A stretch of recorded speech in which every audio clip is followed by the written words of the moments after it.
নমস্কার বন্ধুরা, আমি রুনা। আমার এই বাথরুম চ্যানেলে তোমাদের সবার অনেক অনেক ওয়েলকাম।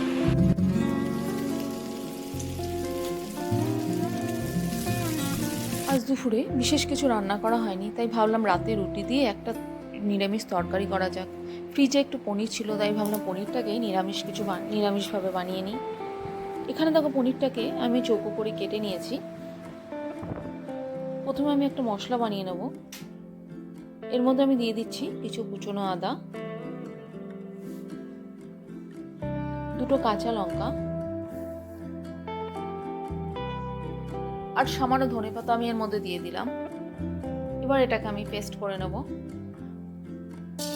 গ্যাসে কড়াই বসিয়ে দিয়েছিলাম, কড়াইটা গরম হয়ে গেছে। এর মধ্যে আমি দিয়ে দিচ্ছি কিছু গোটা গরম মশলা, জিরে আর একটা তেজপাতা।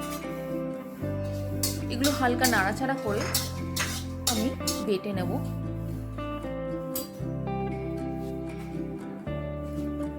গরম কড়াইতে খানিকটা তেল দিয়ে দিলাম, ওরই মধ্যে দিয়ে দিলাম খানিকটা জিরে, একটা শুকনো লঙ্কা আর দিয়ে দিলাম অল্প হিং।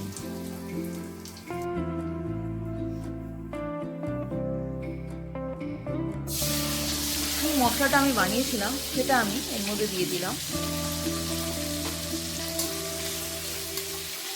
খানিকক্ষণ নাড়াচাড়া করে নেব যতক্ষণ না মশলাটা ভালো করে কষানো হয়ে যায়। এরই মধ্যে আমি দিয়ে দিলাম টমেটো পেস্ট। এখানে আমি দুটো মিডিয়াম সাইজের টমেটো নিয়েছি।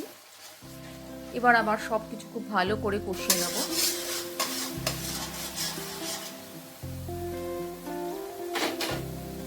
মশলাটা কয়েক সেকেন্ড খুব ভালো করে কষিয়ে নেব।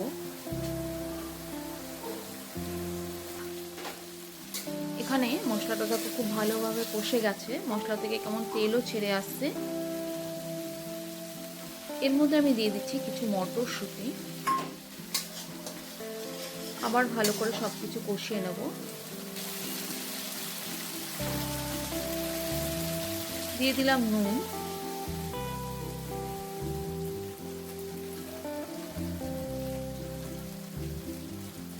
আর দিয়ে দিচ্ছি সামান্য হলুদ। সবকিছু ভালো করে মিশিয়ে নেব।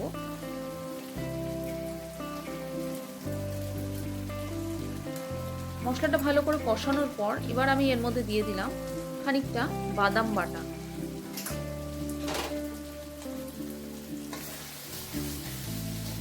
বাদাম বাটাটা মশলার সাথে আবার ভালো করে মিশিয়ে নেব।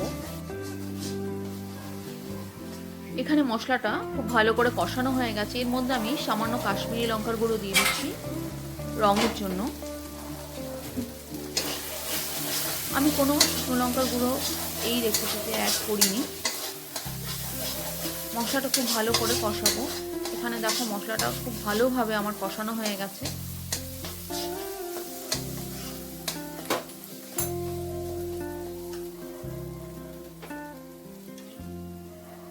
একশো গ্রামের মতো দই আমি জল দিয়ে গুলিয়ে রেখেছিলাম, এটা আমি এর মধ্যে দিয়ে দিলাম।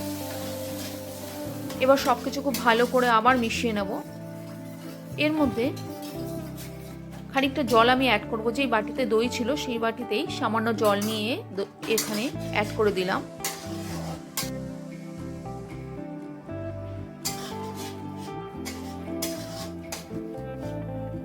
এখানে দেখো ঝোলটা ফুটে গেছে। এবার আমি পনিরগুলো এর মধ্যে দিয়ে দেবো। পনিরগুলো দেওয়ার পর খুব সাবধানে সবকিছুর সাথে মেশাতে হবে।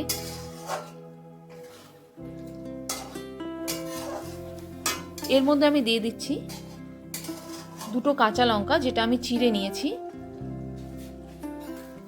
আর দিয়ে দিচ্ছি ছোট চামচে 1 চামচ চিনি, কারণ রেসিপিটা মিষ্টি খেতে ভালো লাগে। একদম শেষে আমি দিয়ে দেবো ভাজা মশলাটা, যেটা আমি আগে থেকেই বানিয়ে রেখেছিলাম। এখানে আমাদের রেসিপি একদম রেডি হয়ে গেছে।